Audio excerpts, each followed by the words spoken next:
ನಮಸ್ತೆ. ವಾಸವಿ ಸಾಹಿತ್ಯ ಕಲಾವೇದಿಕೆ ಅರ್ಪಿಸುವ ಕಥಾವಾಚನ, ಕಾದಂಬರಿಯ ವಾಚನ ನೆಲೆ ಮುಂದುವರಿದ ಭಾಗ. ಅವರು ಕಾಳಪ್ಪನವರ ತಂಗಿ ಅವ್ರನ್ನ ಆ ಹೋಟೆಲಿಗೆ ಬಂದು ಭೇಟಿ ಆಗ್ತಾಳೆ. ಅವರು ಊಟಕ್ಕೆ ಕುಳಿತುಕೊಳ್ಳುವ ಆ ಸಂದರ್ಭದಿಂದ ಕಥಾವಾಚನವನ್ನ ಮುಂದುವರಿಸ್ತಾ ಇದ್ದೇನೆ.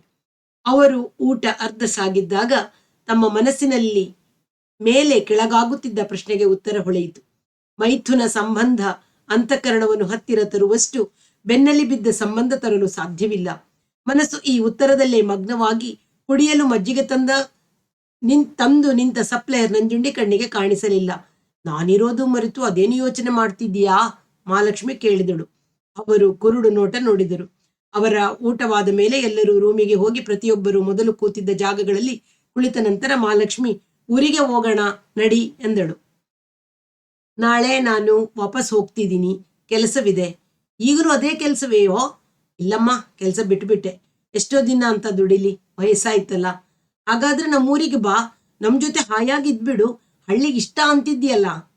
ಏನೋ ಸಂಪಾದನೆ ಇಲ್ಲದೆ ನಿಮ್ಮನೇಲಿ ಎಷ್ಟು ದಿನ ಅಂತ ಇರ್ಲಿ ಎಂದು ನಕ್ಕರು. ನಿನ್ನ ಸಂಪಾದನೆ ನೋಡಿ ಕರೆದ್ನೆ ನಾನು, ಅಂತೂ ಬರೋಲ್ಲ ಅನ್ನಪ್ಪ. ಎಷ್ಟು ಹೊತ್ತಿಗಿದೆ ಬಸ್ ನಿನಗೆ?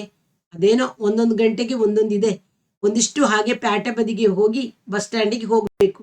ಅವರು ತಮ್ಮ ಪರ್ಸ್ನಿಂದ 102 ನೋಟು ತೆಗೆದು, ವಾ, ಹುಡುಗರಿಗೆ ಏನಾದರೂ ಬಟ್ಟೆ ಕೊಡ್ಸು. ಕೈ ನೀಡಿದ್ದವಳು ಅರ್ಧಕ್ಕೆ ನಿಲ್ಲಿಸಿ, ಏನು ಬ್ಯಾಡ ಕಣಪ್ಪ, ನಿನ್ ಕೈಯಲ್ಲಿ ದುಡ್ಡು ಇಸ್ಕೊಳ್ಳಕ್ಕೆ ಅಂತ ಬಂದನೆ ನಾನು ಅಂದಳು. ಅರ್ಧಕ್ಕೆ ನಿಂತ ಕೈ ಪೂರ್ತಿ ವಾಪಸ್ ಹೋಗಲೂ ಇಲ್ಲ. ಅವರಿಗೆ 12 ವರ್ಷದ ಹಿಂದಿನ ನೆನಪಾಯಿತು. ಬೆಂಗಳೂರಿನಲ್ಲಿದ್ದೆ ಹಿಂದೂ ಹೋಟೆಲ್ನ 3ನೇ ಮಹಡಿ ಹಿಂದಿನ ಸೂಟಿನಲ್ಲಿ 2 ರೂಮು, ಬಾಲ್ಕನಿ, ಸಣ್ಣ ರಿಸೆಪ್ಷನ್ ಹಾಲು. ಇವಳು ಬಂದಳು. ಗಂಡ, ಕೈ ಮಗು. ಈ ಹುಡುಗನೇ ಇರಬೇಕು. ಗಂಡ ಊರಿಗೆ ಹೋಗ್ಬೇಕಾಗಿತ್ತು. ನೀನು ಮಗು ಇರಿ 4 ದಿನ ಅಂದೆ. ಉಳಿದಳು. ಬಾಂಬೆಯಿಂದ ಟ್ರಂಕ್ ಕಾಲ್. ನಾನು ಬರೋ ತನಕ ಇರು ಅಂತ ಹೇಳಿ ಹೋದವನು 5 ದಿನ ಬರಲಿಲ್ಲ. ಹಿಂದಿರುಗಿದ ಮೇಲೆ 3 ದಿನ ಜೊತೆಯಲ್ಲಿಟ್ಕೊಂಡು ಸೀರೆಗಳು, ಮಕ್ಕಳಿಗೆ ಬಟ್ಟೆಗಳು, ಬೆಡ್ಶೀಟು, ರಗ್ಗು, 1,500 ಬಿಲ್ಲು ಬಸ್ಸಿನಲ್ಲಿ ಕೂರಿಸಿ ಕಳಿಸಿದ 4 ದಿನದ ಮೇಲೆ ಅಡಿಗೆಯ ಕೃಷ್ಣಾಚಾರಿ ಆತ್ಮೀಯ ಸಲಿಗೆ, ಸರ್, ನಿಮ್ಮ ತಂಗಿಗೆ ಚಿನ್ನದ ಸರ ಮಾಡಿಸ್ಕೊಡ್ತೀನಿ ಅಂತ ಹೇಳಿ ಆಸೆ ಹುಟ್ಟಿಸಿ ಮರೆತು ಬಿಟ್ಟಿದ್ದೀರಾ ಸರ್? ಹೆಂಗಸರ ಮನಸ್ಸು ನಿಮ್ಗೆ ಪೂರ್ತಿ ತಿಳಿಯೋಲ್ಲ. ಒಂದು ಮಾಡಿಸಿ ಕೊಟ್ಬಿಡಿ ಸರ್. ನನ್ನ ಕೈಲಿ ತೋಡಿಕೊಂಡ್ರು. ಅಕ್ಕಿ ಮಾಡೋ ಪಣಿಯಮ್ಮನ ಹತ್ರ ತೋಡ್ಕೊಂಡ್ರು. ನಿಮ್ಮ ತಂಗಿ ಮೇಲೆ ಚಾಡಿ ನಾನು ಹೇಳ್ತೀನಿ ಅಂತಲ್ಲ, ನಿಮ್ಮ ರೆಸ್ಪೆಕ್ಟ್ ಮುಖ್ಯ ನಮಗೆ.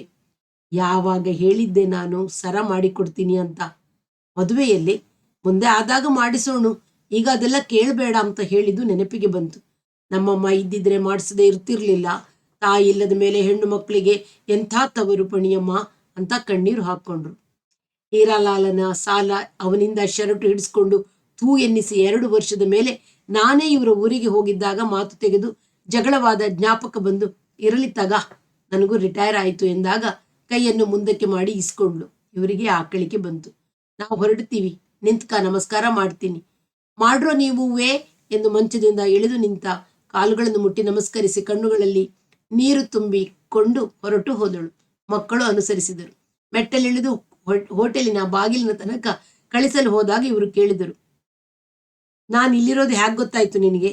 ಹೋದ್ಸಲ ಬಂದಾಗ ಇಲ್ಲೇ ಇದ್ದೀಯಂತೆ. ಜವರಾಯಪ್ಪ ಸತ್ತ ಮೇಲೆ ಇನ್ನು ಹಾಸನಕ್ಕೆ ಬಂದಾಗ ನೀನು ಅಲ್ಲೇಕೆ ಹೋಗ್ತೀಯಾ ಅಂತ ಅಂದಾಜು ಮಾಡಿ ಇಲ್ಲಿಗೆ ಬಂದು ಕೇಳಿದೆ.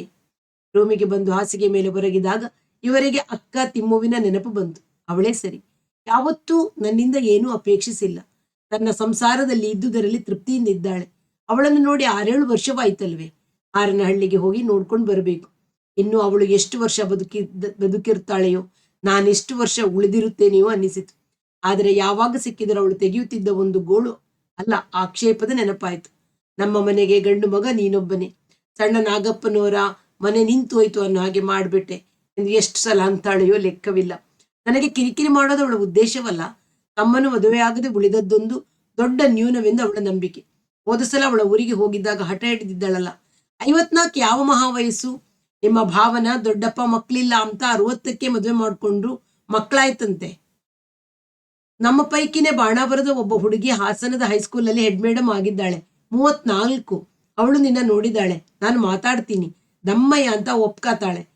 ಅನ್ನು 8 ದಿನದಲ್ಲಿ ಮದುವೆಯಾಗುತ್ತೆ. ಈಗ ಸಿಕ್ಕಿದರೂ ಅವಳು ಈ ಪ್ರಸ್ತಾಪ ಬಿಡುವವಳಲ್ಲ ಎನಿಸಿದಾಗ ಜವರಾಯಿ ಪುಸ್ತಕವನ್ನು ಅವಳಿಗೆ ಕೊಟ್ಟು ಓದು ಅನ್ನಬೇಕು ಎನ್ನುವ ವಿಚಾರ ಬಂತು. ಆದರೆ ಓದಲು ಬರುವುದಿಲ್ಲ ಎಂಬುದು ನೆನಪಾಗಿ ಅವಳನ್ನು ಒಪ್ಪಿಸುವುದು ಎಂದೆಂದಿಗೂ ಸಾಧ್ಯವಿಲ್ಲವೆಂದು ಮೈ ಚಾಚಿ ಮಲಗಿದರು. ಅವರು ರಾತ್ರಿ 7 ಗಂಟೆಗೆ ತೋಟದ ಮನೆಗೆ ಬಂದರು. ಸುಬ್ಬಲಕ್ಷ್ಮಿ, ಲಲಿತಾ, ಸುಜಾತ, ಅನಸೂಯ, ಇಂದಿರೆಯರು ಸುತ್ತ ಕೂತು ಶ್ರೀಧರ ಓದುತ್ತಿದ್ದ ಗರುಡ ಪುರಾಣವನ್ನು ಕೇಳುತ್ತಿದ್ದರು. ಈ ದಿನ 2ನೇ ಅಧ್ಯಾಯ.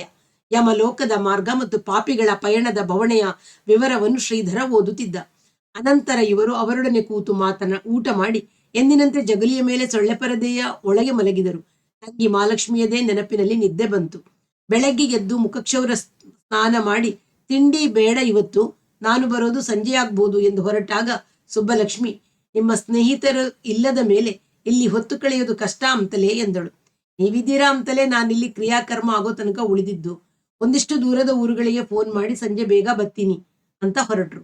ಈ ದಿನ ಬಸ್ಸಿಗಾಗಿ ಕಾಯಲಿಲ್ಲ. ಸೀದಾ ನಡೆದೇ ಗುಂಡಪ್ಪನವರ ಹೋಟೆಲ್ ಮುಟ್ಟಿ ತಿಂಡಿ ತಿನ್ನುವಾಗ ರಾಮುವಿನ ನೆನಪು ಬಂತು. ಹೈದರಾಬಾದಿಗೆ ಒಂದು ಫೋನ್ ಮಾಡುವ ಮನಸ್ಸಾಯಿತು. ಜೇಬಿನಿಂದ ಡೈರಿ ತೆಗೆದು ಅವನ ಪ್ರೊಫೆಸರ್ ನಂಬರಿಗೆ ಅರ್ಜೆಂಟ್ ಕಾಲ್ ಕೇಳಿದ. ಅರ್ಧ ಗಂಟೆ ಅವರು ಸಿಕ್ಕಿ ಹೇಳಿದರು, ನಿಮ್ಮ ರಾಮಮೂರ್ತಿ ಆಶ್ಚರ್ಯಕರವಾದ ಮನುಷ್ಯ. ಅವನಿಗೆ ಕಾಗದದ ಮೇಲೆ ಬರೆದು ವಿವರಿಸೋದು ಏನೂ ಇಲ್ಲ. ಬುಧವಾರ ಬೆಳಿಗ್ಗೆ ಅಂದ್ರೆ ಮೊನ್ನೆ ಬಂದನಲ್ಲ, ನನಗೆ ಇಲ್ಲಿ ಏನಾದರೂ ಓದಲು ಹೇಳಿ, ಇಲ್ಲದಿದ್ದರೆ ವೀಕ್ಷಣಾಲಯಕ್ಕೆ ಕಳಿಸಿ ಅಂತ ಚಡಪಡಿಸಿದ. ಮೊನ್ನೆ ಸಂಜೆಯೇ ರಂಗಾಪುರಕ್ಕೆ ಕಳಿಸಿದೆ. ಅವನ ಪುಸ್ತಕಗಳ ಪಾರ್ಸೆಲ್ ಮಾತ್ರ ಇಲ್ಲೇ ಹಾಸ್ಟೆಲ್ನಲ್ಲಿ ಇಟ್ಟಿದ್ದಾನೆ.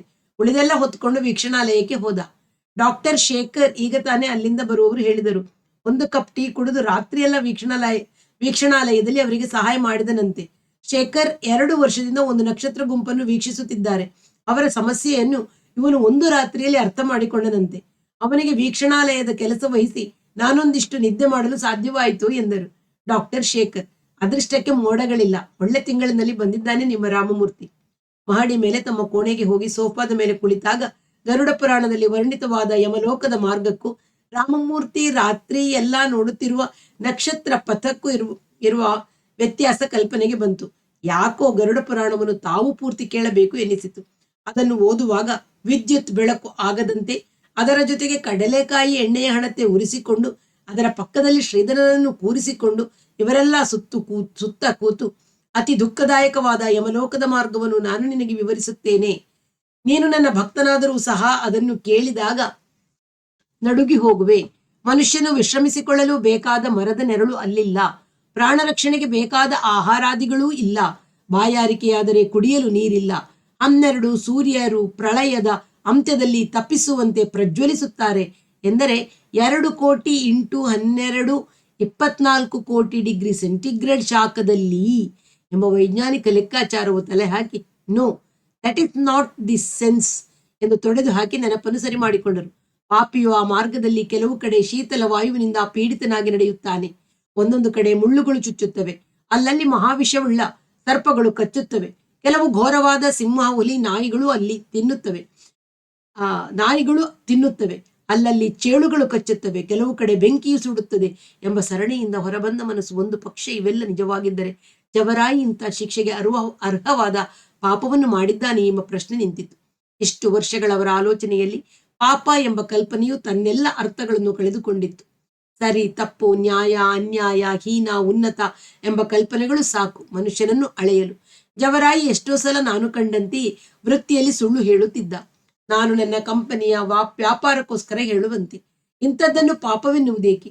ತಪ್ಪು ಎಂದರೆ ಸಾಲದೆ, ಈ ತಪ್ಪು ಮಾಡದೆ ಇದ್ದಿದ್ದರೆ ಅವನ ಸಂಸಾರ ನಡೆಯುತ್ತಿದ್ದದ್ದು ಹೇಗೆ ಎಂಬ ಪ್ರಶ್ನೆಗಳಲ್ಲಿ ಮನಸ್ಸು ಹರಿದು ಎತ್ತೆತ್ತಲೋ ತಿರುಗಿ ಗಮನವು ನಿಧಾನವಾಗಿ ತಿರುಗುವ ಫ್ಯಾನಿನ ಗುಂಬದಲ್ಲಿ ಕಾಣುವ ತಮ್ಮ ಬಿಳಿ ಕೂದಲಿನ ಕಡೆಗೆ ಹೋದಾಗ ಕೈ ಜವರಾಯಿಯ ಸ್ವಂತ ವಿಷಯದ ಪುಸ್ತಕವನ್ನು ತೆರೆಯಿತು.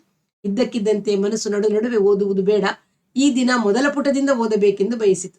ಅದೇ ಸರಿ ಎಂದು ಮನಸ್ಸನ್ನು ಹೊಂದಿಸಿಕೊಂಡು ಓದಲು ಆರಂಭಿಸಿದರು. ಹಾಸನ ಜಿಲ್ಲಾ ಚನ್ನರಾಯಪಟ್ಟಣ ತಾಲೂಕು ಕಸಬಾ ಹೋಬಳಿ ಸಾಣೆಗೆರೆ ಗ್ರಾಮದ ದೊಡ್ಡರಂಗಯ್ಯನ ಮಗ ಜವರಾಯಪ್ಪನಾದ ನನ್ನ ಜೀವನದ ವಿವರಗಳನ್ನು ಮೊದಲ ವಾಕ್ಯದ ಭಾಷೆಯೇ ಕೆಟ್ಟು ಹೋಯಿತು. ಜೀವನದ ವಿವರಗಳನ್ನೆಲ್ಲ ನಾನು ಬರೆಯಲು ಹೊರಟಿರುವುದು. ಜೀವನವನ್ನು ಕುರಿತು ಬರೆಯುವಾಗ ಜಿಲ್ಲೆ, ತಾಲೂಕು, ಹೋಬಳಿ, ಗ್ರಾಮ, ಅಪ್ಪನ ಹೆಸರೆಲ್ಲ ಯಾಕೆ ಬೇಕು?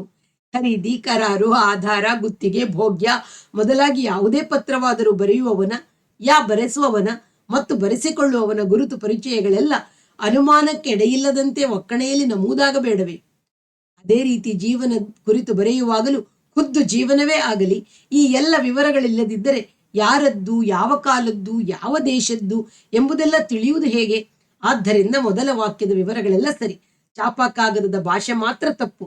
ಆದ್ದರಿಂದ ನಾನು ಬೇರೆ ತರಹ ಯೋಚಿಸಿ ಬರೆಯಬೇಕು. ಶರ: ಈ ಬೆಳಗ್ಗೆ ಬರೆದ ಮೇಲಿನ ಕಲಮಿನಲ್ಲಿ ಖುದ್ದು ಜೀವನದ ಕುರಿತು ಬರೆಯುವಾಗ ಕೂಡ ವ್ಯಕ್ತಿ, ಕಾಲ, ದೇಶಗಳೆಂಬ ಎಲ್ಲ ನಿಗದಿಯೂ ಇರಬೇಕೆಂದು ಬರೆದೆ. ವಾಸ್ತವವಾಗಿ ಅವೆಲ್ಲ ಇರಬೇಕಿಲ್ಲ. ಇನ್ನೊಬ್ಬರಿಗೆ ಸ್ಪಷ್ಟವಾಗಿ ತಿಳಿಯಬೇಕಾದಲ್ಲಿ ಒಂದಲ್ಲೊಂದು ದಿನ ಬೇರೊಬ್ಬರು ಓದಲಿ ಎಂಬ ಇರಾದೆ ಇದ್ದಲ್ಲಿ, ಅಥವಾ ಇದು ಸರ್ಕಾರಿ ದಾಖಲೆಯಾಗಬೇಕೆಂಬ ಉದ್ದೇಶವಿದ್ದಲ್ಲಿ ಇಂಥವೆಲ್ಲ ಬೇಕು. ಆದರೆ ನನಗಿಂತ ಯಾವ ದೃಷ್ಟಿಯೂ ಇಲ್ಲ. ನಾನು ಸ್ವಂತ ಜೀವನದ ಕುರಿತು ಬರೆಯ ಹೊರಟಿರುವುದು ಹೇಳಿಕೊಂಡು ತೃಪ್ತಿ ಪಡುವಂತ ಯಾವ ಸ್ನೇಹಿತನೂ ನನಗೆ ಇಲ್ಲದಿರುವುದರಿಂದ ಹಾಗೆನ್ನುವುದು ಪೂರ್ತಿ ಸರಿಯಾಗುವುದಿಲ್ಲ. ಹೇಳಿಕೊಳ್ಳಬಹುದಾದಂತಹ ಸ್ನೇಹಿತನೊಬ್ಬನಿದ್ದರೂ ಅವನು ಬೊಂಬಾಯಿ, ಕಲ್ಕತ್ತಾ, ಲಂಡನ್, ನ್ಯೂಯಾರ್ಕ್ ಹೀಗೆ ಆಕಾಶದಲ್ಲಿ ಅಲೆಯುವ ಕಸುಬಿನವನಾಗಿರುವುದರಿಂದಲೂ ಆಕಾಶದ ಗಾಳಿಯಂತೆ ಅವನು ನನ್ನನ್ನು ನೋಡಲು ಬರುವುದು ತೀರಾ ಅನಿಯತವಾದುದರಿಂದಲೂ ನಾನು ಬರವಣಿಗೆಯ ಮೂಲಕವೇ ಹೇಳಿಕೊಂಡು ತೃಪ್ತಿ ಪಡೆಯಬೇಕು. ಎರಡನೆಯದಾಗಿ, ಸದರಿ ಬರವಣಿಗೆ ಮಾಡುತ್ತಾ ಅರ್ಥವಾಗದ ಎಷ್ಟೋ ಸಂಗತಿಗಳು ಅರ್ಥವಾಗುತ್ತದೆಂದು ನಾನಾ ವಿದ್ವಾಂಸರು ಬರೆದಿರುವುದರಿಂದ ಓದಿ ಭಾಷಣ ಮಾಡುವುದನ್ನು ಕೇಳಿಬಲ್ಲೆ. ಆದುದರಿಂದ ನಾನು ಹೀಗೆ ಬರೆಯಲು ಹೊರಟಿದ್ದೇನೆ. ನಿನ್ನೆ ಬೆಳಗ್ಗೆ ಬರೆದ ಕಾಲಮನ್ನು, ಅನಂತರ ಸಂಜೆ ಬರೆದ ಶರವನ್ನು ಓದಿದ ನಂತರ ನನಗೆ ಅನ್ನಿಸಿದ್ದು, ನನ್ನ ಬರವಣಿಗೆ ನಮೂನೆಯನ್ನು ಬದಲಾಯಿಸಿಕೊಳ್ಳಬೇಕು. ಏಕೆಂದರೆ ಟಿಪ್ಪು ಸುಲ್ತಾನನ ಕಾಲದಲ್ಲಿ ನಮ್ಮ ಸಂಸ್ಥಾನದ ಆಡಳಿತ ಭಾಷೆಯಾಗಿ ದರ್ಬಾರಿನ ಮಟ್ಟದಲ್ಲಿ ಉರ್ದುವನ್ನು ಚಾಲತಿ ಮಾಡಿಕೊಂಡ ಮೇಲೆ ರಾಜ್ಯಾಡಳಿತ ಭಾಷೆಯಾಗಿ ಉರ್ದು ಪದಗಳು, ಉರ್ದು ಪದಸರಗಳೂ ಸೇರಿಕೊಂಡವು. ಉದ್ದಕ್ಕೂ ಕೋರ್ಟು ಕಚೇರಿ, ಲಾಯರ್ ಕಚೇರಿಗಳಲ್ಲಿ ಕೆಲಸ ಮಾಡಿರುವ ಹಾಲಿ ಚಾಪಕ್ಕಾಗದ ವೆಂಡರ್ ಮತ್ತು ರಿಜಿಸ್ಟ್ರೇಷನ್ ಕಾಗದ ಪತ್ರಗಳನ್ನು ಬರೆಯುವ ಕಸುಬಿನಿಂದ ಜೀವನ ಸಾಗಿಸುತ್ತಿರುವ ನನ್ನಂತವನ ಭಾಷೆಯಲ್ಲಿ ಯಾವ ಸಾಹಿತ್ಯ ಶಕ್ತಿಯೂ ಇಲ್ಲದಂತಾಗುವುದು ಸಹಜವೇ. ಆದರೆ ಚಿಕ್ಕ ವಯಸ್ಸಿನಲ್ಲಿ ಅಭ್ಯಾಸ ಮಾಡಿದ ಗದುಗು, ಜೈಮಿನಿಗಳು, ಅನಂತರ ಅಲ್ಲಲ್ಲಿ ಓದಿ ಹಾಡಿದ ಆಧುನಿಕ ಕನ್ನಡದ ಕವನಗಳು, ಅಲ್ಲೊಮ್ಮೆ ಇಲ್ಲೊಮ್ಮೆ ಮೈಮರೆಸಿದ ಗಳಗನಾಥ, ವೆಂಕಟಾಚಾರ್ಯ, ಕಾರಂತ, ಕೃಷ್ಣರಾಯ, ದೇವುಡು ಕಾದಂಬರಿಗಳ ಸಂಸ್ಕಾರವಿರುವ ನಾನು ಸ್ವಲ್ಪ ಪ್ರಯತ್ನ ಪಟ್ಟರೆ ಚಾಪಾ ಕಾಗದದ ಭಾಷೆಯಿಂದ ಬಿಡಿಸಿಕೊಳ್ಳುವುದೇನು ಕಷ್ಟವಲ್ಲ. ನಾನೇನು ಪ್ರಕಟಿಸುವ ದೃಷ್ಟಿಯಿಂದ ಕತೆ ಬರೆಯುತ್ತಿಲ್ಲವಾದುದರಿಂದ ನನ್ನ ಭಾಷೆ ಹೇಗಿದ್ದರೂ ಅಡ್ಡಿ ಇಲ್ಲ. ಆದರೆ ನನ್ನ ಅಂತರಂಗದ ಒಳಗಿಗೆ ರೂಪು ಕೊಟ್ಟು ಮೂಡಿಸಲು ಅದಕ್ಕೆ ತಕ್ಕ ಭಾಷೆಯೇ ಬೇಕು. ಬರೆಯುವ ವಸ್ತು ಮತ್ತು ಭಾಷೆಯ ಸಂಬಂಧದ ವಿಷಯದಲ್ಲಿ ನನ್ನ ದೂರದ ನಂಟನೂ ಮತ್ತು ದೊಡ್ಡ ವಿದ್ವಾಂಸನೆನಿಸಿಕೊಂಡಿರುವನು ಆದ ತೀರ್ಥಪುರದ ನಂಜುಂಡಯ್ಯನವರ ಮಗ ತೀನಂ ಎಂದರೆ ಸಾರ್ವಜನಿಕರಿಗೆ ಗೊತ್ತಾಗುತ್ತದೆಯಾದರೂ ಯಾರಿಗೆ ಗೊತ್ತು ಮಾಡುವುದು? ನನ್ನ ಈ ಬರವಣಿಗೆಯ ಉದ್ದೇಶವಲ್ಲವಾದ ಪ್ರಯುಕ್ತ ತೀನಂ ಗೀನಂ ಎಂಬುದೆಲ್ಲ ಬೇಡ. ಶ್ರೀಕಂಠಯ್ಯ ಇದೇ ಹಾಸನದ ಕರ್ನಾಟಕ ಸಂಘದಲ್ಲಿ ಮಾಡಿದ ಭಾಷಣವನ್ನೇ ಮಾರ್ಗದರ್ಶಕ ಸೂತ್ರಗಳೆಂದು ಭಾವಿಸುವುದೇ ಸರಿ. ತದರಿ, ಜುಮ್ಲಾ, ಕರಾರು, ಶರ ಮೊದಲಾದ ಶಬ್ದಗಳನ್ನು ಬಿಟ್ಟು, ಅಂದರೆ ರೆವಿನ್ಯೂ ಇಲಾಖೆಯ ಭಾಷೆಗಳನ್ನು ವರ್ಜಿಸಿ ಸುಸಂಸ್ಕೃತರು ಮನೆಯಲ್ಲಿ ಆಡುವ ಭಾಷೆಯನ್ನು, ಗಂಭೀರ ವಿಷಯಗಳನ್ನು ಚರ್ಚಿಸುವ ಭಾಷೆಯನ್ನು ಬಳಸಿಕೊಂಡು ಬರೆಯುವಾಗ ಆ ಕ್ಷಣದಲ್ಲಿ ಸಹಜವಾಗಿ ತೇಲಿ ಬರುವ ಶಬ್ದಗಳನ್ನು ಪೋಣಿಸುತ್ತಾ ಬರೆಯತಕ್ಕದ್ದು. ಒಟ್ಟಿನಲ್ಲಿ ಭಾಷೆ ಮೊದಲಾದ ಪರಿಕರಗಳಲ್ಲಿಯೇ ತೊಳಲುವುದನ್ನು ನಿಲ್ಲಿಸಿ ಈ ಸಂಜೆ ಕೂತು ನಿಜವಾದ ಸಂಗತಿಯನ್ನು ಬರೆಯದ್ದು ಬಿಡಬೇಕು. ಮನಸ್ತೃಪ್ತಿಗೋಸ್ಕರ ಈ ದಿನ ಶಿವಾನಂದನ ಅಂಗಡಿಯಲ್ಲಿ 2 ಮತ್ತು 3 ರೂಪಾಯಿ ಕೊಟ್ಟು ಒಂದು ಹೊಸ ಪೆನ್ನನ್ನು ತರಬೇಕು. ಚಾಪಾ ಕಾಗದ ಬರೆದು ಜಾಡು ಇರುವ ಈ ಲೇಖನಿಯನ್ನು ಆತ್ಮವೃತ್ತಾಂತದ ಬರವಣಿಗೆಗೆ ಹೂಡಬಾರದು. 2ನೇ ಪುಟದಲ್ಲಿ ಜಾಗವಿದ್ದರೂ ಇಲ್ಲಿಗೆ ಬರವಣಿಗೆ ನಿಂತಿತ್ತು. ಮುಂದಿನದು ಎಂದರೆ ಖರ್ದಿ ಪುಸ್ತಕದಲ್ಲಿ 3 ಎಂದು ಪುಟ ಸಂಖ್ಯೆ ಅಚ್ಚು ಮಾಡಿದ ಪುಟದಲ್ಲಿ ಆರಂಭವಾಗಿತ್ತು. ಜವರಾಯಿ ಪರವಾಗಿಲ್ಲ, ತಾನು ಬಳಸುವ ಭಾಷೆ ಎಂಥದ್ದಿರಬೇಕು ಎಂಬ ಅರಿವಿದೆ ಎಂದುಕೊಂಡು ಮುಂದಿನ ಪುಟಕ್ಕೆ ದೃಷ್ಟಿಯನ್ನು ಹರಿಸಿದರು. ನಡುರಾತ್ರಿ ಕಳೆದ ಮೇಲೆ ಒಳಮುಖ, ಸದ್ದು, ಹಕ್ಕಿ, ಪಕ್ಷಿ, ಕೋಳಿ, ನಾಯಿ, ದನ ಕರುಗಳ ಬಸ್ಸು, ಕುದುರೆ ಗಾಡಿ, ಲೌಡ್ ಸ್ಪೀಕರುಗಳ ಸದ್ದು ಗದ್ದಲವೆಲ್ಲ ಸುಸ್ತಾಗಿ ಮಲಗಿ ತನ್ನೊಳಗೆ ತಾನು ಮುಖ ಮಾಡಿಕೊಳ್ಳಬಹುದಾದ ಒಳಮುಖ. ಮಂಗಳೂರು ಕಡೆಯ ಬಸ್ಸು ಬಿಟ್ಟರೆ ಹಾಸನದಲ್ಲಿ ನಡುರಾತ್ರಿ ರೈಲಿನ ಗಲಾಟೆ ಇಲ್ಲ. BM ರೋಡು ನೇರವಾಗಿ ಲೆಕ್ಕ ಹಾಕಿದರೂ 3 ಫರ್ಲಾಂಗ್. ಇವಳಿಗೋ ನಿದ್ದೆಯೋ ಮಂಪುರು. ಮುಖದಲ್ಲಿ ನೆಮ್ಮದಿ ಉಕ್ಕುವುದು ಕತ್ತಲೆಯಲ್ಲೂ ಕಾಣಿಸ್ತದೆ. ಮುಖದಲ್ಲಿ ನೆಮ್ಮದಿ ಉಕ್ಕಿ ಕಾಣಿಸುತ್ತೆ ಸರಿಯೋ ಅನ್ನಿಸುತ್ತೆ. ಮುಖದಲ್ಲಿ ನೆಮ್ಮದಿ ಉಕ್ಕಿ ಕಾಣಿಸುತ್ತೆ ಸರಿಯೋ ಅನ್ನಿಸುತ್ತೆ ಸರಿಯೋ, ನನ್ನ ಮನಸ್ಸಿಗೆ ಹಾಗೆ ಭಾಸವಾಗುತ್ತೆ ಅನ್ನುವುದು ಕರಾರುವಕ್ಕಾದ ಹೇಳಿಕೆ. ಹೇಳಿಕೆ ಗೀಳಿಕೆ ಅನ್ನುವುದು ಕೋರ್ಟ್ ಕಚೇರಿ ಪದದ ವಾಸನೆ ಸೋಕಿದರೆ ಈ ಘಮ, ಈ ಒಳಮುಖದ ಶಾಂತಿಯ ಘಮವು ಚದುರಿ ಹೋದೀತೆಂಬ ಆತಂಕವಾಗಿ ಶಾಂತ ಮೌನವನ್ನು ಹಿಡಿದು ಆವಾಹಿಸಿಕೊಳ್ಳುವವನಂತೆ ಉಸಿರನ್ನು ನಿಧಾನವಾಗಿ ಒಳಗೆಳೆದುಕೊಂಡೆ. ಇಂತಹ ಉಕ್ಕಿನಂತಹ ಶಾಂತಿ 60 ವರ್ಷದಲ್ಲಿ ಒಂದು ಸಲವೂ ಕಾಣಿಸಿರಲಿಲ್ಲ. ಮೊದಲೆಲ್ಲ ಹುಚ್ಚು ಕೋಡಿ ಹರಿದು ತಣ್ಣಗಾಗುತ್ತಿತ್ತು. ಅನಂತರದ್ದು ಶಾಂತಿಯೋ ಸುಸ್ತಿನೋ ನಿದ್ದೆಯೋ ಗೊರಕೆಯೋ ಅರ್ಥವಾಗಬೇಕಿತ್ತು. ಈಗ ಇವಳ ಕಣ್ಣುಗಳು ರೆಪ್ಪೆಯಾಡಿಸುವುದು ಕೇಳಿಸಿದ ಭಾಸ. ಕಣ್ಣು ತಿರುಗಿಸಿ ನೋಡಿದರೆ ಹೌದು, ಶೂನ್ಯ ಕ್ಯಾಂಡಲ್ ಬೆಳಕಿನಲ್ಲಿ 2 ಕಣ್ಣುಗಳು ಹಾಲಿನಂತೆ ನನ್ನನ್ನೇ ನೋಡುತ್ತಿವೆ. ಹಾಲಿನಂತೆ ಎನ್ನುವುದು ಸರಿ, ದ್ರವ, ಆದರೆ ಸುಲಭವಾಗಿ ಹರಿದು ನೆಲದಪ್ಪಿ ಓಡುವ ನೀರಿನ ಗುಣವಲ್ಲ. ಬಲಗೈ ಎತ್ತಿದಳು. ಪ್ರತಿಸ್ಪಂದನವಾಗಿ ನಾನು ಅವಳೆಡೆಗೆ ತಿರುಗಿದರೆ ಅದು ಬೇಡವೆಂಬಂತೆ ತಾನೇ ಅಂಗಾತವೇ ಉಳಿದು ಕೈಯನ್ನು ತನ್ನ ಬಾಯಿಯ ಮೇಲಿಟ್ಟಳು. ಹೂವಿನಂತೆ ಮೃದುವಾಗಿ. ಮಾತನಾಡಬೇಡಿ ಅಂತ ಬಾಯಿ ಬಿಟ್ಟೇ ಹೇಳಬಹುದಿತ್ತಲ್ಲ. ಒಳಗೆ ರೂಮಿನಲ್ಲಿ ಮಲಗಿರುವ ಹುಡುಗಿ ಕಮಲಿಗೆ ನಿದ್ದೆ ಬಂದಿದೆ ಅನ್ನುವುದು ಅವಳ ಉಸಿರು ಶಬ್ದದಿಂದ ಗೊತ್ತಾಗುತ್ತದೆ. ಅವಳಿಗೆ ಕೇಳಿಸೀತು ಅನ್ನುವ ಕಾರಣಕ್ಕಲ್ಲ, ಅವಳಿಗೆ ತಿಳಿದರೂ ಬಾಧಕವಿಲ್ಲ. ಈಗ ಮತ್ತೆ ತಿರುಗಿ ನೋಡಿದೆ. ಅವಳ ಮುಖದಲ್ಲಿ ಶಾಂತಿ, ಬರಿಯ ಶಾಂತಿಯಲ್ಲ, ಶಾಂತಿಯಿಂದ ಹೊಮ್ಮುವ ನಿರ್ವಿಕಾರ ಚಿಂತನೆ. ಅದಕ್ಕೆ ಮಾತನಾಡಬೇಡಿ ಅನ್ನುವ ತನ್ನ ಮಾತೂ ಕೂಡ ಭಂಗ ತಾರದಿರಲಿ ಅಂತ ಮೃದುವಾಗಿ ನನ್ನ ಬಾಯಿಯ ಮೇಲೆ ಕೈ ಇಟ್ಟದ್ದು ಅಂಗಾತ ಚಿಂತನೆಯಲ್ಲಿ. ನಾನು ಅಂಗಾತನಾದೆ. ಅವಳು ಕೈಯನ್ನು ನಿಧಾನವಾಗಿ ಬಾಯಿಯ ಮೇಲಿಂದ ಎತ್ತಿ ಕೆಳಗಿಟ್ಟಳು, ನನ್ನ ಅಂಗೈಯ ಮೇಲೆ ಕೂರುವಂತೆ, ಬೆರಳುಗಳ ಸಂದುಗಳು ಹೊಂದಿಕೊಳ್ಳುವಂತೆ. ಕಿಟಕಿಯ ಹೊರಗಿನದು ಬೆಳಗಿದಿಂಗಳೋ ಬೀದಿಯ ದೀಪವೋ ಎಂಬಲ್ಲಿ ಒಂದು ನಿಮಿಷ ನನ್ನ ಮನಸ್ಸು ಮತ್ತೆ ಒಳ ತಿರುಗಿತು. ಅವಳು ರೆಪ್ಪೆಯಾಡಿಸುತ್ತಿದ್ದಾಳೋ ಇಲ್ಲವೋ ಎಂಬುದನ್ನು ಆಲಿಸುವ ಆಸ್ಥೆಯೂ ಇಲ್ಲದ ಒಳಸರಿತ. ಲೆಕ್ಕ ಸಿಗದ ಅದೆಷ್ಟು ಹೊತ್ತು ಹರಿದ ಮೇಲೆ ಮಿಣುಕು ಹುಳುವಿನಂತೆ ಅನ್ನಿಸಿತು. ಇವತ್ತು ನನಗೆ ಹೊಸ ಅನುಭವವಾಯಿತು. ಅಲ್ಲ, ಹೊಸ ಅರಿವು ಅಲ್ಲ, ಸರಿಯಾಗಿ ಮೂಡಿಲ್ಲ. ತಿಳಿ ನೀರಿನಲ್ಲಿ ಕಣ್ಣು ಬಿಟ್ಟಾಗ ಕಾಣುವಂತಹ ಸ್ಪಷ್ಟ ಅರಿವು.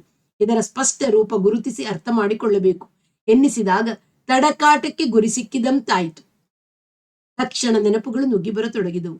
ನನಗೆ ಇವಳ ಪರಿಚಯವಾದ ಬಗೆ, ಈ ರಾತ್ರಿ ನಾವಿಬ್ಬರು ಜೊತೆಗೂಡಿದ ವಿವರಗಳು, ಕಣ್ಣು, ಕಿವಿ, ಮೂಗು, ಚರ್ಮ, ನಾಲಗೆಗಳ ಸ್ಮೃತಿ ಚಿತ್ರಗಳ ನುಗ್ಗಾಟವನ್ನು ಸಾಕಷ್ಟು ಹೊತ್ತು ಅವಲೋಕಿಸಿದ ನಂತರ ಇವೆಲ್ಲ ಕೋರ್ಟ್ ಕಚೇರಿ ರೆಕಾರ್ಡ್ಗಳಂತೆ, ಅರ್ಥ ಮಾಡಿಕೊಳ್ಳುವುದು ಏನುಂಟು ಎಂದು ಬಿಗಿಯಾಗಿ ಬ್ರೇಕ್ ಹಾಕಿದೆ. ಓಟ ನಿಂತಿತು ಸ್ವಲ್ಪ ಹೊತ್ತು. ಮತ್ತೆ ಅವೇ ಚಿತ್ರಗಳು, ಕಡತಗಳ ರಾಶಿ ರಾಶಿ. ಇವನ್ನು ತುಳಿದಿಟ್ಟಲ್ಲದೆ ನಾನು ಕರೆದ ಭಾಗ ಮಾತ್ರ ಕರೆದ ಕಾಲಮಿತಿಯಲ್ಲಿ ಕಾಣಿಸಿಕೊಂಡು ಉಳಿದಂತೆ ವಿಧೇಯತೆಯಿಂದ ಮರೆಯಾಗುವಂತೆ ತುಳಿದಿಟ್ಟಲ್ಲದೆ ಆ ಕರ ದೊರೆಯುವುದಿಲ್ಲ, ಅರ್ಥ ಸ್ಫುರಿಸುವುದಿಲ್ಲ ಎನ್ನಿಸಿದಾಗಲೂ ಹೊಸ ಅರಿವಾದ ಸಡಗರ. ಮನಸ್ಸು ಎಷ್ಟೋ ಹೊತ್ತು ತನ್ನನ್ನು ತಾನು ಅದರಲ್ಲೇ ಮಗ್ನಗೊಳಿಸಿಕೊಂಡಿತ್ತು. ನಾನು ಕರೆದ ಭಾಗ ಮಾತ್ರ ವಿಧೇಯತೆಯಿಂದ ನಿಯಂತ್ರಿತ ಸ್ಮೃತಿ ಚಿತ್ರಗಳನ್ನು ತಿರುವಿ ಹಾಕಿದ ಮೇಲೆ ನಿರರ್ಥಕವೆನ್ನಿಸಿತು. ದೊಡ್ಡ ಸಾಹೇಬರುಗಳು ತಮಗೆ ಬೇಕಾದ ಪಾಯಿಂಟ್ಗಳನ್ನಷ್ಟೇ ನೋಡುತ್ತಾರೆ, ತಮಗೆ ಬೇಕಾದ ಪ್ಯಾರಾಗ್ರಾಫ್ಗಳ ಮೇಲಷ್ಟೇ ಕಣ್ಣಾಡಿಸುತ್ತಾರೆ, ಉಳಿದನ್ನೆಲ್ಲ ತುಳಿದಿಡುತ್ತಾರೆ. ಅವರಿಗೆ ಅರ್ಥವಾಗುತ್ತದೆಯೇ ಎನ್ನಿಸಿ ನಿಶ್ಶಬ್ದನಗೆ ಬಂತು. ಈ ಸ್ವಲ್ಪ ಹೊತ್ತಿನ ನಂತರ ಅರ್ಥ ಎಂದದ್ದಾದರೂ ಏನು? ಇದೇ ಮೊಟ್ಟ ಮೊದಲ ಬಾರಿಗೆ, ಈ 60 ವರ್ಷಗಳಲ್ಲಿ ಮೊಟ್ಟ ಮೊದಲ ಬಾರಿಗೆ ಸ್ಪಷ್ಟವಾಗಿ ತಿಳಿಯದ, ಆದರೆ ವ್ಯತ್ಯಾಸ ಉಳಿದಿರುವ ಸ್ಥಿತಿ ಮುಟ್ಟಿ ಅದು ಸ್ಪಷ್ಟವಾಗಿ ತಿಳಿದರೆ ಅದಕ್ಕಲ್ಲವೇ ಅರ್ಥ ಅನ್ನಬಹುದಾದದ್ದು ಅನ್ನಿಸಿ ಆಕಾರವು ಇನ್ನಷ್ಟು ಸ್ಪಷ್ಟವಾಯಿತು ಎನ್ನಿಸಿತು. ನನ್ನ ಕಣ್ಣು ರೆಪ್ಪೆಯಾಡದಂತೆ ಬಿಟ್ಟುಕೊಂಡಿವೆ, ಹಣತೆಯ ನಿಶ್ಚಲ ಕುಡಿಯಂತೆ. ಅತ್ತಿತ್ತ ತಿರುಗದೆಯೇ ಸುತ್ತಲಿನದೆಲ್ಲವನ್ನೂ ಅರಿವಿನಲ್ಲಿ ಹಿಡಿದು ನಿಲ್ಲಿಸಿಕೊಂಡಿರುವ ಸ್ಥಿಮಿತ ಭಾವ. ಪಕ್ಕದಲ್ಲಿ ಎಚ್ಚರವಾಗಿ ನನ್ನಂತೆ ಅಂಗಾತ ಮಲಗಿರುವ ಇವಳು ಪಾರ್ವತಮ್ಮ. ಇನ್ನು ಮೇಲೆ ಪಾರ್ವತಿ ಅಂತ ಕೂಗುವುದು. ಗೋಡೆಯ ಮೇಲೆ ಕೂತ ಅಲರಾಮ್ ಗಡಿಯಾರ ಇಷ್ಟು ಹೊತ್ತು ಇಲ್ಲದ್ದು ಈಗ ಟಿಕ್ಕುತ್ತಿದೆ, ನಿಶ್ಶಬ್ದವನ್ನು ಮುರಿಯುವಂತೆ ಅಲ್ಲ, ಆಳಗೊಳಿಸುವಂತೆ. ಶ್ರುತಿಯ ಹಾರ್ಮೋನಿಯಂ ತಲೆಯ ಕಡೆಯ ಗೋಡೆಯ ಬದಿಯಲ್ಲಿ ತಿದಿ ಮಡಿಸಿ ಪಿನ್ ಹಾಕಿದೆನೋ ಅಥವಾ ಮರೆತು ಹಾಗೆಯೇ ಬಿಟ್ಟೆನೋ ನೆನೆಸಿಕೊಂಡರೂ ಜ್ಞಾಪಕ ಬರುತ್ತಿಲ್ಲ. ಹಿಂದಕ್ಕೆ ಕೈ ನೀಡಿ ಪರೀಕ್ಷಿಸಬಹುದು, ಆದರೆ ಯಾವುದೇ ಚಲನೆ, ನಿಶ್ಶಬ್ದವನ್ನು ಮುರಿಯುವ ಚಲನೆ ನಿಷಿದ್ಧ ಅಂತ ಅಲ್ಲವೇ ಇವಳು ಬಾಯಿಯ ಮೇಲೆ ಕೈ ಇಟ್ಟ ಅರ್ಥ? ಪಿನ್ ಹಾಕಿಲ್ಲ, ಇನ್ನು ಶ್ರುತಿ ಕೊಂಡಂತಿದೆ ಕಿವಿಯೊಳಗೆ, ಮನದೊಳಗೆ, ಎಲ್ಲೆಲ್ಲಿಯೂ ಈ ನಿಶ್ಶಬ್ದದೊಳಗೆ. ಪಸರಿಸಿತು ಮಧುಮಾಸ ತಾವರೆ ಎಸಳ ದೋಣಿಯ ಮೇಲೆ ಹಾಯ್ದವು, ಕುಸುಮ ರಸ ದುಬ್ಬರದ ತೊರೆಯನು ಕೂಡ ತುಂಬಿದಳು. ಇದನ್ನ ಸಾರಂಗದಲ್ಲಿ ಹಾಡಿದರೆ ಚಂದ ಅಲ್ಲವೇ? ಅಂತ ಸೂಚಿಸಿದ ಇವಳ ರಾಗ ಕಲ್ಪನೆ ಶಹಬ್ಬಾಸ್. ಸಾರಂಗದ ಆರೋಹ ಅವರೋಹ ಸಂಚಾರ ಯಾವ ಜನ್ಮದಲ್ಲಿ ಕಲಿತು ಮರೆತದ್ದು.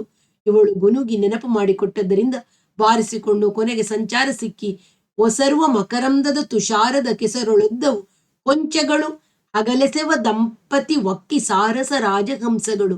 ಮಧುಮಾಸದ ಭಾವದಲ್ಲಿ ಮಿಂದರು ಇಬ್ಬರು ಮಿಂದು ಅನಂತರ ಆದದ್ದು ರತಿ. ನಾನು ಕಾಣದ ವಸ್ತುವೆ ಅದು 60ರ ಈ ದೀರ್ಘ ಅವಧಿಯಲ್ಲಿ? ರತಿ ಸರಿಯಲ್ಲ. ಇದುವರೆಗೆ ನಾನು ಕಂಡಿದ್ದೆಲ್ಲ ಮೈಥುನ. ತೀಟೆ ತೀರಿಸಿಕೊಳ್ಳುವ ಹುಚ್ಚಿನ ಬಿಗು ಇಳಿಸಿಕೊಳ್ಳುವ ಕೊಬ್ಬಿನ ಮೈಥುನ. ನಿದ್ದೆ ಬರಲೆಂದು ಬೇಕೆಂದೇ ಬಳಲಿಕೆಯನ್ನು ಬರೆಸಿಕೊಳ್ಳುವ ಸಾಧನ. ಇಂಥ ಭಾವದಲ್ಲಿ ಭಾಗಿಯಾಗಿ ಕಾಯವು ಭಾವದ ಸಾಧನವಾಗಿ ಕಾಯದ ಕಾರ್ಯ ಮುಗಿದರೂ ಭಾವದ ಮಡು ಕಲುಕದಂತೆ ಕಿವಿಗೊಟ್ಟು ಹೀಗೆ ಅಂಗಾತ ಶ್ರುತಿಯಲ್ಲಿ ಜೊತೆಗೆ ಮಲಗಿ, ಇದು ಮೈಥುನವಲ್ಲ, ರತಿಯಲ್ಲ, ಏನಿದರ ಅರ್ಥ? ಮತ್ತೆ ಒಳಗಿನಿಂದ ನಿಧಾನಗತಿಯಲ್ಲಿ ಉಕ್ಕಿ ಬರುತ್ತಿದೆ, ಪಸರಿಸಿತು ಮಧುಮಾಸ. ಆಹಾ, ಸಾರಂಗ ಮಧ್ಯಮವನ್ನು ಮುಟ್ಟಿದಾಗ ಹಾಯ್ ಅನಿಸುವ ತೋಲನ. ಮಲಗಿದಲ್ಲಿಂದ ಮೇಲೆದ್ದು ಹಾರ್ಮೋನಿಯಂ ಬಾರಿಸಿಕೊಂಡು ಅದೇ ಪದ್ಯವನ್ನು ಮತ್ತೆ ಮತ್ತೆ ಹಾಡಿಕೊಳ್ಳುವ ಲಹರಿ. ಇವಳು ಬೇಡ ಅನ್ನಬಹುದು. ಏನು ಯೋಚಿಸುತ್ತಿರಬಹುದು ತನ್ನಲ್ಲಿ ತಾನೇ? ಕಿಟಕಿಯ ಹೊರಗಿನ ಮಂದ ಬೆಳಕು, ಈ ರೂಮಿನ ಮಂದಗತ್ತಲೆ, ಹಾಗೆಯೇ ಕಣ್ಣು ತಿರುಗಿಸಿ ನೋಡಿದರೆ ಇವಳು ರೆಪ್ಪೆ ಬಿಟ್ಟುಕೊಂಡೇ ಇದ್ದಾಳೆ. ತಕ್ಷಣ ಹೊಳೆಯಿತು. ಭಾವ ಒತ್ತಿ ಬಂದಾಗ ಬೇರೊಬ್ಬರ ಕವನವನ್ನು ರಾಗವನ್ನು ಹಾಡಿ ತುರಿಕೆ ತೀರಿಸಿಕೊಂಡರೆ ಒಳಗಿನದರ ಅರ್ಥ ತಿಳಿಯುವುದಿಲ್ಲ. ಒಳಗಿನದನ್ನೇ ಚಿಂತಿಸಬೇಕು, ಮೌನದಲ್ಲಿ ಅವಲೋಕಿಸಬೇಕು. ಟಿಪ್ಪಣಿ: ಮೇಲಿನದು ನಾನು ಪಾರ್ವತಿ ಮೊದಲ ಬಾರಿಗೆ ಬೆರೆದ ರಾತ್ರಿಯ ಅನುಭವ. ಇದರಲ್ಲಿ ಬಾಹ್ಯ ವಿವರಗಳು ಸಮಜಾಯಿಷಿಗಳು ತೀರಾ ಕಡಿಮೆ, ಇಲ್ಲವೇ ಇಲ್ಲ, ಇರುವ ಅಗತ್ಯವೂ ಇಲ್ಲ. ನಾನು ಅವಳು ಕೂಡಿದ ನಂತರ ನನ್ನ ಅಂತರಂಗದಲ್ಲಿ ಏನಾಯಿತು, ಯಾವ ಭಾವವಿತ್ತು ಎಂದು ವ್ಯಕ್ತಪಡಿಸುವುದಷ್ಟೇ ನನ್ನ ಬರವಣಿಗೆ ಉದ್ದೇಶವಾಗಿತ್ತು ಎಂದು ಈಗ ನನಗೆ ಅರ್ಥವಾಗುತ್ತಿದೆ. ಅದನ್ನು ಸರಿಯಾಗಿ ಹೊರತೆಗೆದು ವ್ಯಕ್ತಪಡಿಸಿದ್ದೇನೆಂದು ನನಗೆ ಅನ್ನಿಸುವುದಿಲ್ಲ. ಆದರೆ ಮೇಲಿನ ಬರವಣಿಗೆಯ ಕೊನೆಯ ವಾಕ್ಯ ತುಂಬ ಮುಖ್ಯವಾದದ್ದು. ಭಾವ ಒತ್ತಿ ಬಂದಾಗ ಬೇರೊಬ್ಬರ ಕವನವನ್ನೋ ರಾಗವನ್ನೋ ಹಾಡಿ ಉಪಶಮನಗೊಳಿಸಿಕೊಳ್ಳುವುದು ಅಥವಾ ಆ ಕವನದ ಅರ್ಥವನ್ನು ನನ್ನ ಅನುಭವದ ಅರ್ಥವೆಂದು ಭಾವಿಸಿ ಶಾಂತವಾಗುವುದು ನನ್ನ ಇದುವರೆಗಿನ ಅಭ್ಯಾಸವಾಗಿತ್ತು. ಆ ದಿನದ ಅನುಭವಕ್ಕೆ ಸಾಮ್ಯವಾಗುವ ಹಲವು ಹತ್ತಾರು ಕುಮಾರವ್ಯಾಸ ಪದ್ಯಗಳು ನನ್ನ ನೆನಪಿನಲ್ಲಿ ಉಕ್ಕಿ ಬರುವುದು ಗಮಕ ಕಲೆಯನ್ನು ಅಭ್ಯಾಸ ಮಾಡಿದ ನನಗೆ ಸಹಜವೇ. ಹಾಗೆಂದು ಜೈಮಿನಿಯಿಂದಲೂ ಬರುತ್ತಿದ್ದವು. ಈ ಕ್ಷಣದಲ್ಲಿ ಸಿರಿಗುರುಳ್ಗಳ್ ತುಂಬಿಗಳ ಪೊಳೆವ ಲೋಚನದ ಮರಿ ಮೀನಿನ ಮೊಗಲ್ದಾವರೆಯ ತಿವಳಿಗಳ ಕಿರುದೆರೆಯ ಕಂಧರದ ಕಂಬುವಿನ ಘನ ಕುಂಚುಗಳ ಕಂಜ ಮುಕುಳಂಗಳ ಎಂಬ ಪದ್ಯ ಮನಸ್ಸಿನ ಮುಂದೆ ಹಾಯುತ್ತಿದೆ. ಬೆಳದಿಂಗಳ ನೋಡ ಶಾವಂತಿ ಹೂವಿನ ಕಂಪು ಇಡಿಗಿಡಿಸಿತು ತಂಪು ಎಂಬ ಇನ್ನೊಂದು ನೆನಪಾಗುತ್ತಿದೆ. ಆದರೆ ನನ್ನ ಅನುಭವವೇ ಬೇರೆ, ಈ ಪದ್ಯಗಳ ಅನುಭವವೇ ಬೇರೆ. ಅವುಗಳಲ್ಲಿ ತಲ್ಲೀನನಾಗಿ ಆ ಅರ್ಥವು ನನ್ನ ಜೀವನದ ಅರ್ಥವೆಂಬ ಮೋಸದಲ್ಲಿ ಬೀಳಬಾರದು. ಆದ್ದರಿಂದ ಎಷ್ಟೇ ಅಸಮರ್ಪಕವಾದರೂ ನನ್ನ ಅನುಭವವನ್ನು ಮಾತ್ರ ನಾನು ಬರೆಯತಕ್ಕದ್ದು, ಅದಕ್ಕೆ ಮಾತ್ರ ಸೀಮಿತಗೊಳಿಸಿ ಯೋಚಿಸತಕ್ಕದ್ದು. ನಾನು ಪಾರ್ವತಿಯು ಮೊದಲು ಸೇರಿದ ರೀತಿಯನ್ನು ಜವರಾಯಿ ತಮ್ಮ ಕೈಲಿ ಹೇಳಿದ್ದ ನೆನಪು ಕಾಳಪ್ಪನವರಿಗೆ ಆಯಿತು. ಒಂದು ಸಂಜೆ ಇಬ್ಬರು ಗಮಕದ ಕಾವ್ಯದ ಬಗ್ಗೆ ಮಾತನಾಡುತ್ತಾ ಅವಳ ಮನೆಯಲ್ಲಿ ಕುಳಿತಿದ್ದದ್ದು, ಅಲ್ಲಿಯೇ ಊಟ ಮಾಡುವಂತೆ ಅವಳು ಒತ್ತಾಯ ಮಾಡಿದ್ದು, ಬಲವಂತ ಮಾಡಿದದ್ದು, ಅನಂತರ ಅವಳು ಹೇಳಿದ ಹಾಡುಗಳನ್ನು ಇವನು ಅವಳ ಮನೆಯ ಹಾರ್ಮೋನಿಯಂ ಬಾರಿಸಿಕೊಂಡು ಹಾಡಿದದ್ದು, 10 ವರ್ಷದ ಮಗಳು ಕಮಲೆ ಒಳಗಿನ ಕೋಣೆಯಲ್ಲಿ ಮಲಗಿ ನಿದ್ರಿಸುತ್ತಿದ್ದದ್ದು, ಶೃಂಗಾರರಸದ ಹಾಡಿನ ಅರ್ಥ ಭಾವಗಳು ಉಕ್ಕುವಂತೆ ಪದರಗಳನ್ನು ಬಿಡಿಸಿ ಬಿಡಿಸಿ ಹಾಡುತ್ತಿರುವಾಗಲೇ ಇಬ್ಬರು ಹತ್ತಿರ ಸರಿದು ಇವುಗಳನ್ನು ಜವರಾಯಿ ಹೇಳಿದಾಗ ಇವರಿಗೆ ಅದರ ಬಾಹ್ಯ ವಿವರ ಮಾತ್ರ ನೆನಪಿನಲ್ಲಿ ನಟ್ಟಿತ್ತು. ಈಗ ಮೇಲಿನದನ್ನು ಓದಿದಾಗ ಅದರ ಭಾವವು ತಿಳಿದಂತಾದರೂ ಜವರಾಯಿಗೆ ಆದ ಅನುಭವ ಪೂರ್ಣ ಗುಣವು ಇವರ ಗ್ರಹಿಕೆಗೆ ಬರಲಿಲ್ಲ. ಸ್ತ್ರೀಯ ಪ್ರೇಮದ ವಿಷಯದಲ್ಲಿ ತಾನು ಪಡೆದಿರುವುದು ಅಥವಾ ಸ್ವೀಕರಿಸಿರುವುದು ಅಲ್ಪ, ಇಲ್ಲವೇ ಇಲ್ಲವೆಂದು ಅವರೇ ಹೋದ ಸಲ ಬಂದಿದ್ದಾಗ ಜವರಾಯಿಯೊಡನೆ ಒಪ್ಪಿಕೊಂಡಿದ್ದರು. ಆದರೆ ಅದರಿಂದ ಜೀವನದಲ್ಲಿ ಯಾವುದೋ ದೊಡ್ಡದರಿಂದ ತಾವು ವಂಚಿತನಾದವೆಂಬ ಭಾವನೆ ಅವರನ್ನು ಎಂದಿಗೂ ಬಾಧಿಸಿರಲಿಲ್ಲ.